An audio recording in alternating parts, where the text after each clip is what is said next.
क्या 28 फरवरी 2026 की उस सुबह ने दुनिया का इतिहास हमेशा के लिए बदल दिया?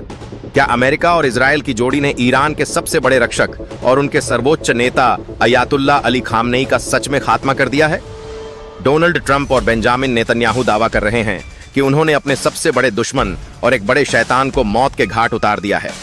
लेकिन सवाल यह है कि क्या यह सच है या फिर एक ऐसी खौफनाक शुरुआत है जिसका अंत किसी को नहीं पता। एक तरफ ऑपरेशन लायन रोर की दहाड़ है तो दूसरी तरफ ईरान का फतेह खैबर वाला पलटवार। आज इस वीडियो में हम उस सच की तह तक जाएंगे जिसने पूरी दुनिया की सांसें रोक दी हैं, क्योंकि अगर खामनेई का अंत हो गया है तो क्या दुनिया में शांति आएगी या फिर पूरी दुनिया एक ऐसी आग में झोंक दी जाएगी जो विश्व युद्ध का कारण बनेगी। ईरान की मीडिया और वहां के विदेश मंत्री दावा कर रहे हैं कि खामनेई जिंदा हैं और वो फील्ड में कमांड कर रहे हैं, लेकिन उनके रहस्यमयी चुप्पी और आखिरी वक्त पर कैंसिल हुई स्पीच कई कहानियों को बयां कर रही है। क्या मोसाद ने उनके बेडरूम तक पहुंचकर इस ऑपरेशन को अंजाम दिया या फिर यह सिर्फ एक साइकोलॉजिकल वॉर है?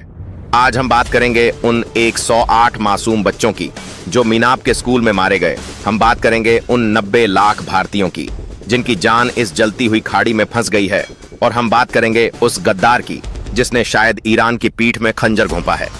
यह वीडियो बहुत महत्वपूर्ण है, इसलिए इसे पूरा देखें, क्योंकि इसमें हम इजराइल अमेरिका वर्सेस ईरान युद्ध के हर उस सवाल का जवाब देंगे जो आपके मन में है। लेकिन वीडियो में आगे बढ़ने से पहले वीडियो को लाइक करें, चैनल को सब्सक्राइब करें, क्योंकि आप लोग कपड़े खोलकर नाचने वाली लड़कियों को तो बहुत लाइक शेयर सब्सक्राइब करते हैं, लेकिन हम एक सच्ची घटना, सच्ची न्यूज से रूबरू कर रहे हैं, तब आप लोग लाइक शेयर सब्सक्राइब नहीं करते हैं। सबसे पहले आप लोग लाइक शेयर सब्सक्राइब कर दीजिए, और हाँ, कमेंट में अपनी राय जरूर देना। 28 फरवरी 2026 की उस सुबह जब घड़ी की सुइयां 5:15 बजा रही थीं, तब तेहरान के आसमान में परिंदों की जगह मौत की मिसाइलें उड़ रही थीं। आमतौर पर युद्ध रात के अंधेरे में होते हैं, लेकिन इजराइल ने इस बार रणनीति बदलते हुए दिन के उजाले में हमला किया, जिसे ऑपरेशन लायन रोर नाम दिया गया। इजराइल की बंकर बस्टर मिसाइलों ने तेहरान के उस सबसे सुरक्षित और अभेद माने जाने वाले कॉम्प्लेक्स को निशाना बनाया जहां ईरान की पूरी लीडरशिप मौजूद थी। धमाका इतना भयंकर था कि संभलने का एक पल भी नहीं मिला, और मीडिया रिपोर्ट्स में यह दावा किया जाने लगा कि इस हमले में अयातुल्ला अली खामनेई के साथ उनका पूरा खानदान, जिसमें दामाद और बहू भी शामिल थे, सब खत्म हो गए। डोनाल्ड ट्रंप ने तुरंत ट्वीट करके दुनिया को बताया कि ईरान की हुकूमत का सिर काट दिया गया है और अब ईरान को इस चोट से उबरने में दशकों लग जाएंगे।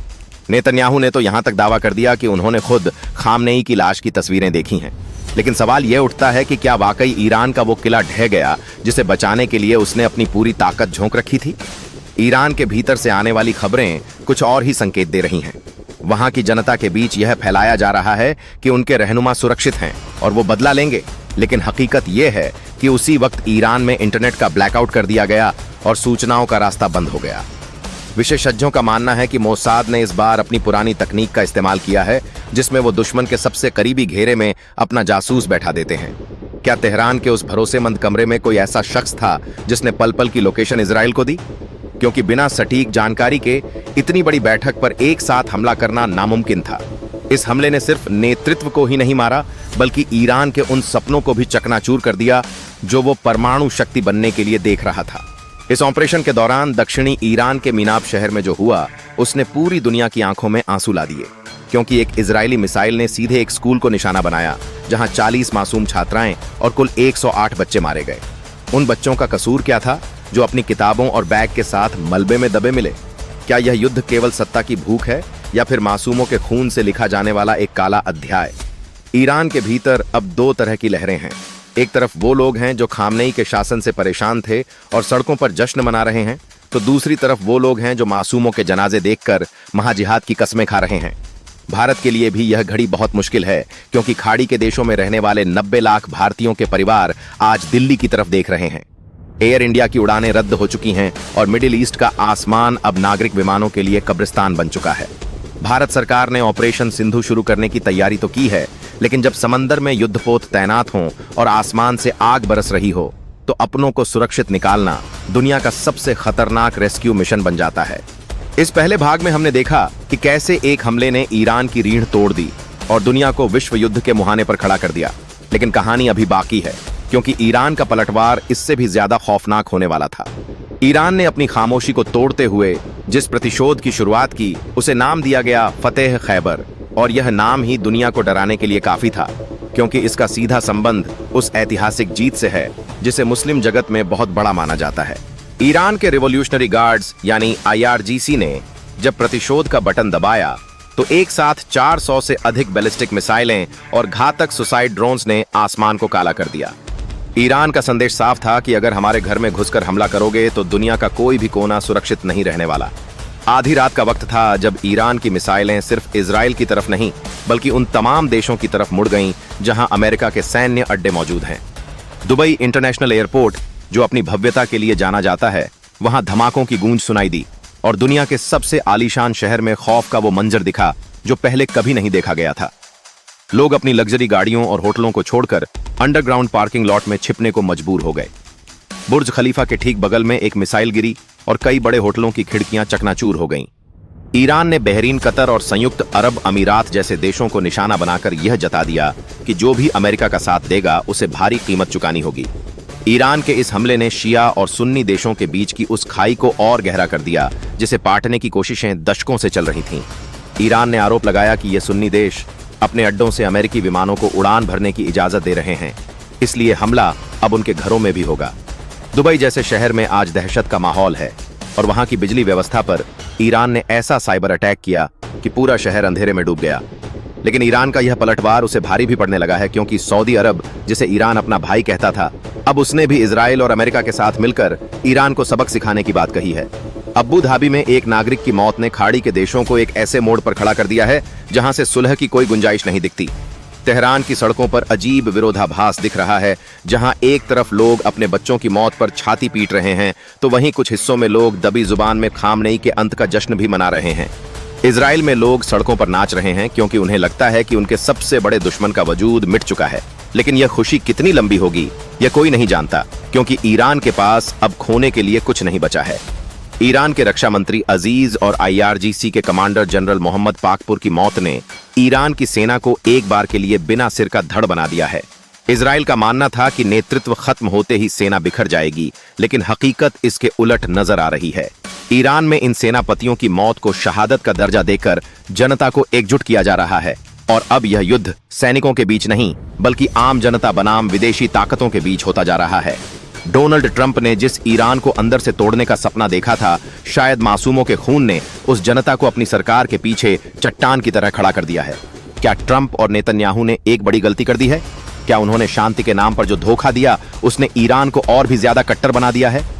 जानकार बताते हैं कि पिछले एक महीने से अमेरिका और ईरान के बीच ओमान के जरिए शांति की बातचीत का नाटक चल रहा था, ताकि ईरान अपने एयर डिफेंस सिस्टम को थोड़ा ढीला कर दे। और जैसे ही ईरान धोखे की नींद सोया, अमेरिका और इजराइल ने उसकी पीठ में खंजर घोंप दिया। यह वही रणनीति है जो ट्रंप ने पहले वेनेजुएला में अपनाई थी और अब ईरान इसका शिकार बना है। मीनाब के उस स्कूल में जब 40 छात्राओं के जनाजे उठे तो ईरान के हर घर में मातम के साथ साथ बदले की आग भड़क उठी। उन मासूमों के खून ने उस लोकतांत्रिक सपने को नफरत में बदल दिया है जो अमेरिका ईरान को बेचना चाहता था। अब सवाल यह है कि क्या यह आग सिर्फ खाड़ी तक सीमित रहेगी या फिर भारत जैसे देश भी इसकी चपेट में आएंगे? 90 लाख भारतीयों का भविष्य अब अधर में लटका है, क्योंकि होर्मुज की जलसंधि, जिसे दुनिया की जीवन रेखा कहा जाता है, उसे ईरान ने सील करने की धमकी दी है।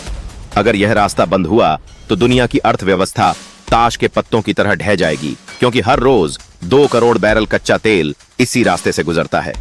पेट्रोल और डीजल की कीमतें $400 के पार जा सकती हैं और तब युद्ध की कीमत ईरान नहीं बल्कि पूरी दुनिया चुकाएगी। क्या हम एक ऐसी महामंदी की तरफ बढ़ रहे हैं जिसका अंत केवल विनाश होगा? क्या ट्रंप और नेतन्याहू इस तबाही को रोकने की ताकत रखते हैं, या फिर उन्होंने एक ऐसे जिन्न को बोतल से बाहर निकाल दिया है जो अब सब कुछ भस्म कर देगा? ईरान के भीतर इंटरनेट का ब्लैकआउट यह इशारा कर रहा है कि अंदर कुछ बहुत बड़ा और डरावना घट रहा है जिसे दुनिया से छिपाया जा रहा है। क्या वहां कोई गृहयुद्ध छिड़ गया है, या फिर ईरान अपनी अंतिम और सबसे बड़ी परमाणु चाल चलने की तैयारी कर रहा है? अगले 24 घंटे इस बात का फैसला करेंगे कि दुनिया तीसरे विश्व युद्ध की गवाह बनेगी या फिर एक नई सुबह का सूरज देखेगी। ईरान के इस खौफनाक पलटवार और मलबे में तब्दील होते शहरों के बीच अब दुनिया की नजरें उन 2 महाशक्तियों पर टिकी हैं जो अब तक इस खूनी खेल को खामोशी से देख रही थीं। रूस और चीन की यह रहस्यमयी चुप्पी किसी शांति का संकेत नहीं बल्कि एक ऐसे भयंकर तूफान की आहट है जो अमेरिका और इजराइल के समीकरणों को पूरी तरह बिगाड़ सकती है। कूटनीतिक जानकार मान रहे हैं कि पुतिन कभी भी मिडिल ईस्ट में अमेरिका का एकतरफा राज और ईरान का पतन बर्दाश्त नहीं करेंगे, क्योंकि तेहरान का गिरना सीधे तौर पर रूस की कूटनीतिक हार होगी। असली डर यह है कि क्या रूस ने पर्दे के पीछे से ईरान को वो घातक हथियार सौंप दिए हैं जो इजराइल के अत्याधुनिक F-35 लड़ाकू विमानों को भी खिलौना बना सकते हैं। अगर रूस ने अपना S-400 एयर डिफेंस सिस्टम और चीन ने अपने सुखोई 35 लड़ाकू विमानों की कमान ईरान के हाथों में दे दी, तो यह युद्ध 10 दिनों में खत्म होने के बजाय महीनों और सालों तक खिंच सकता है। पुतिन का इतिहास गवाह है कि वे तब तक चुप रहते हैं जब तक दुश्मन अपनी पूरी ताकत न झोंक दे, और जैसे ही अमेरिका इस युद्ध के दलदल में पूरी तरह फंसेगा, रूस अपना असली पत्ता खेलेगा। वहीं दूसरी तरफ चीन, जो ईरान के तेल का सबसे बड़ा खरीदार है, वह इस तबाही को एक मौके की तरह देख रहा है। चीन जानता है कि अगर अमेरिका ईरान के मोर्चे पर उलझा रहा तो उसके लिए ताइवान और दक्षिण चीन सागर में अपनी ताकत बढ़ाने का इससे बेहतर समय नहीं मिलेगा। चीन की आर्थिक ताकत और ग्लोबल सप्लाई चेन पर उसकी पकड़ अमेरिका को अंदर से खोखला कर सकती है। अगर इन दोनों महाशक्तियों ने आधिकारिक तौर पर ईरान का साथ दिया तो इसे औपचारिक रूप से तीसरे विश्व युद्ध की शुरुआत माना जाएगा। लेकिन इस युद्ध का एक और भी ज्यादा डरावना पहलू है, और वो है धार्मिक जुनून। ईरान के कट्टरपंथी इस लड़ाई को केवल जमीन या सत्ता की जंग नहीं मान रहे, बल्कि उनके लिए यह एक एंड टाइम बैटल यानी कयामत के वक्त का वो युद्ध है जिसका जिक्र सदियों पुरानी भविष्यवाणियों में किया गया है। वे इसे अपने इमाम के आने का संकेत मान रहे हैं, और जब किसी युद्ध में मजहबी जुनून शामिल हो जाता है तो मौत का डर खत्म हो जाता है। डोनाल्ड ट्रंप और नेतन्याहू के लिए सबसे बड़ी चुनौती उन लाखों फिदाइन लड़ाकों को रोकना होगा जो कफन बांधकर अमेरिकी टैंकों के सामने लेटने को तैयार हैं। ईरान के बासिज स्वयंसेवक और हजारों युवा इन दिनों लाल कफन पहनकर कस्में खा रहे हैं कि वे चलते फिरते बम बनकर दुश्मन को राख कर देंगे। जहां तकनीक हार जाती है, वहां यह आत्मघाती जुनून शुरू होता है, और यही वो मोड़ है जहां अमेरिका के महंगे ड्रोन और मिसाइलें बेअसर साबित होने लगती हैं।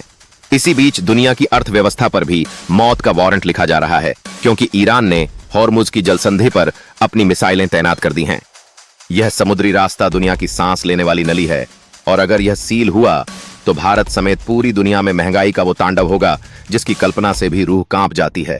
पेट्रोल और डीजल की कीमतें आसमान छूने लगेंगी, और हर घर का बजट बारूद के ढेर पर होगा।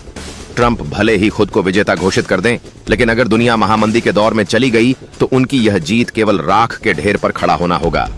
क्या अमेरिका और इजराइल ने वाकई इस मिशन के अंजाम के बारे में सोचा था, या फिर वे भी उसी जाल में फंस गए हैं जिसे मोसाद ने दूसरों के लिए बुना था? ईरान की सड़कों पर मासूम बच्चों के जनाजों ने उस नफरत को जन्म दे दिया है जो आने वाली कई नस्लों तक खत्म नहीं होगी। दिल्ली से लेकर वॉशिंगटन तक आज हर कोई डरा हुआ है, क्योंकि सवाल सिर्फ ईरान का नहीं बल्कि उस इंसानियत का है जो इन मिसाइलों के नीचे हर रोज दम तोड़ रही है। क्या रूस और चीन की यह चुप्पी वाकई किसी बड़े धमाके की तैयारी है, या फिर वे भी इस महाविनाश का हिस्सा बनने जा रहे हैं? अब सब कुछ इस बात पर निर्भर करता है कि क्या ईरान अपना आखिरी और सबसे घातक हथियार यानी परमाणु विकल्प इस्तेमाल करेगा, या फिर दुनिया के दूसरे मुल्क मिलकर इस आग को बुझाने की कोशिश करेंगे। युद्ध के इस आखिरी और निर्णायक दौर में अब सवाल सिर्फ हार और जीत का नहीं रह गया है, बल्कि यह सवाल पूरी मानवता के वजूद का बन चुका है। तेहरान की मस्जिदों और पवित्र शहरों से गूंजते नारों ने यह साफ कर दिया है कि ईरान इस जंग को अपनी आखिरी सांस तक लड़ने के लिए तैयार है। डोनाल्ड ट्रंप और बेंजामिन नेतन्याहू ने जिस 10 दिन के युद्ध का खाका खींचा था, वह अब एक अंतहीन दलदल बनता जा रहा है। रूस और यूक्रेन के युद्ध ने दुनिया को पहले ही सिखा दिया था कि जंग घड़ी की सुइयों और कैलेंडरों के हिसाब से नहीं चलती, और ईरान का भूगोल उसे एक ऐसा किला बनाता है जहां अमेरिका की आधुनिक तकनीक भी घुटने टेक सकती है। ईरान के ऊंचे पहाड़ और वहां की गोरिल्ला युद्ध की ताकत इस 10 दिन के टाइमर को हफ्तों और महीनों में बदलने की क्षमता रखती है। अगर नेतृत्व के मारे जाने के बाद भी ईरान की सेना नहीं झुकी, तो यह युद्ध एक ऐसी आग में तब्दील हो जाएगा जिसे बुझाना नामुमकिन होगा। इधर खाड़ी देशों का राजनीतिक ढांचा भी ताश के पत्तों की तरह हिल रहा है। सऊदी अरब, यूएई और कतर जैसे देशों की सरकारें भले ही अमेरिका के साथ खड़ी हों, लेकिन वहां की आम जनता के दिलों में इजराइल के खिलाफ और ईरान के प्रति एक गहरी सहानुभूति जन्म ले रही है। गाजा में हुए संघर्षों की यादें अभी ताजा हैं, और ऐसे में जब ईरान की मिसाइलें इन सुन्नी देशों पर गिर रही हैं, तो वहां की जनता अपनी ही सरकारों पर अमेरिका से दूरी बनाने का दबाव डाल रही है। अगर इन देशों में विद्रोह भड़कता है तो अमेरिका के लिए अपने सैन्य अड्डों को बचाना और युद्ध का संचालन करना नामुमकिन हो जाएगा। उधर भारत के लिए हर बीतता घंटा एक नई चिंता लेकर आ रहा है। 90 लाख भारतीयों की सलामती अब केवल कूटनीति पर टिकी है। ऑपरेशन सिंधु के तहत विमान और पानी के जहाज तैयार तो हैं, लेकिन जलती हुई खाड़ी में उन्हें भेजना किसी सुसाइड मिशन से कम नहीं है। अगर होर्मुज की जलसंधि पूरी तरह बंद हो जाती है तो यह 90 लाख लोग वहीं फंस जाएंगे और यह मानव इतिहास की सबसे बड़ी त्रासदी बन सकती है। भारत सरकार के लिए यह समय किसी अग्नि परीक्षा से कम नहीं है, क्योंकि उसे न केवल अपने नागरिकों को बचाना है बल्कि अपनी डूबती अर्थव्यवस्था को भी संभालना है। 28 फरवरी 2026 की उस सुबह ने जो अंधेरा फैलाया था, वह अब पूरी दुनिया को निगलने की कोशिश कर रहा है। क्या वाकई अयातुल्ला अली खामनेई का अंत हो गया है, या फिर वे किसी सुरक्षित ठिकाने से अपने सबसे बड़े और आखिरी प्रहार की योजना बना रहे हैं? आने वाले 24 घंटे यह तय कर देंगे कि दुनिया की नक्शे पर नई सीमाएं खींची जाएंगी या फिर मानवता इस बारूद के ढेर में हमेशा के लिए दफन हो जाएगी। सत्ता की भूख और वर्चस्व की इस लड़ाई में जीत किसी की भी हो, लेकिन हार सिर्फ और सिर्फ इंसानियत की हो रही है। मासूम बच्चों का खून और बेगुनाहों की आहें इतिहास के उन पन्नों पर दर्ज हो रही हैं जिन्हें आने वाली नस्लें कभी माफ नहीं करेंगी। ऑपरेशन लायन रोर और फतेह खैबर जैसे नाम शांति के प्रतीक नहीं, बल्कि उस महाविनाश के गवाह हैं जिसने दुनिया को तीसरे विश्व युद्ध की दहलीज पर लाकर खड़ा कर दिया है। अब देखना यह होगा कि क्या दुनिया के नेता अपने अहंकार को छोड़कर इस जलती हुई आग को शांत कर पाते हैं, या फिर एक नए और आजाद सूरज की उम्मीद इस बारूद के धुएं में कहीं खो जाएगी। यह वीडियो सिर्फ एक युद्ध की रिपोर्ट नहीं है, बल्कि एक चेतावनी है कि अगर अब भी होश नहीं आया तो यह आग पूरी दुनिया को अपनी चपेट में ले लेगी। हम उम्मीद करते हैं कि शांति का रास्ता जल्द निकले और उन 90 लाख भारतीयों समेत पूरी दुनिया को इस संकट से मुक्ति मिले। हमारी आपसे गुजारिश है कि सही और सटीक खबरों के लिए हमसे जुड़े रहें और अफवाहों से बचें, क्योंकि युद्ध के मैदान से ज्यादा खतरनाक सूचनाओं का युद्ध होता है। तो दोस्तों, 28 फरवरी 2026 की इस खौफनाक सुबह ने दुनिया को जिस मोद्दे पर खड़ा कर दिया है, उसकी कल्पना मात्र से रूह कांप जाती है। सत्ता की इस जंग में जीत चाहे जिसकी भी हो, लेकिन अंत में हारती सिर्फ इंसानियत है। क्या ट्रंप और नेतन्याहू का यह कदम दुनिया को अमन की तरफ ले जाएगा, या फिर यह उस महाविनाश की पहली चिंगारी है जिसे कोई नहीं बुझा पाएगा? आने वाले कुछ घंटे और कुछ दिन पूरे ब्रह्मांड का भविष्य तय करने वाले हैं। उम्मीद है कि इस वीडियो के जरिए आपको इजराइल, अमेरिका और ईरान के बीच चल रहे इस खूनी खेल के हर पहलू की गहराई समझ आई होगी। अगर आपको यह जानकारी महत्वपूर्ण लगी हो और आप चाहते हैं कि हम इसी तरह की निष्पक्ष और सटीक रिपोर्ट आप तक पहुंचाते रहें, तो इस वीडियो को लाइक जरूर करें और अपने दोस्तों व परिवार के साथ इसे शेयर करें, ताकि वे भी दुनिया के इन हालातों से वाकिफ हो सकें। आपके मन में इस युद्ध को लेकर क्या विचार हैं? क्या आपको लगता है कि खामनेई का अंत हो चुका है, या फिर यह सिर्फ एक प्रोपेगेंडा है? कमेंट बॉक्स में अपनी राय जरूर लिखें, क्योंकि आपकी आवाज इस चर्चा को और भी महत्वपूर्ण बनाती है। अगर आप हमारे चैनल पर नए हैं तो सब्सक्राइब करना न भूलें और बेल आइकन को दबा दें, ताकि हर बड़ी खबर आप तक सबसे पहले पहुंचे। हमारे व्हाट्सएप चैनल का लिंक नीचे डिस्क्रिप्शन और पहले कमेंट में दिया गया है, वहां जरूर जुड़ दें। सुरक्षित रहें, सतर्क रहें। नमस्कार, जय हिंद।